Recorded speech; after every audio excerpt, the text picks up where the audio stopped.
참기름. at lagyan natin ng hutsukaro, pepper, yung durog na pepper. At kung gusto nyo kunting malasa-lasa, lagyan natin ng kunting sugar. Ayan. Depende yan sa inyo. May option. Ayan. Ihalo po natin yung siging crop guys. Luluto na. Inumarinit na natin siya. Ayan. Tingnan muna siya. Okay, ipukong natin ang sarunod. Ayan ang basa.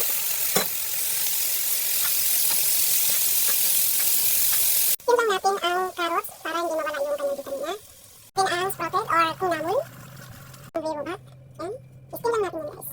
Natin ang sigumchi. Ayan, i-steam din natin. Tayo ng dalawang itlog. Hapot lang dapat siya. Ihalo natin sa siging crop. Bumili po ako ngayon ng pukong gochujang. Pang bibingka po siya. Iba ay ginagawa nila. Okay guys, sigumchi. Nilagyan ko ng dinurog na garlic para malasa po siya. Okay, lagyan natin kunting garlic. At kunting samgirum. Sigumchi lang po yan guys ha. At paghaluan natin. Kasi matabang po kasi yung gulay. Para may lasa siya. Ayan. Okay. Kakagawa na tayo ng bibimbap. Puro mga gulay po yan. Gagawa na po tayo ng wiwo bat. Ayan. Puro skin po yan. At sigumchi, carrots, sangsu, at kunamul. Kunamul. At kaninang baka. Lahat po yan ay initin. Yung kaninang baka ay pinukong ko lang po yan. At bumili po ako ng sikugi po kung gochujang. Pang bibimbap po yan. Kung iba po ay gumagawa po sila ng sauce. Pero ako ay bumili lang po ako sa market. Available po sa lahat ng market po yan.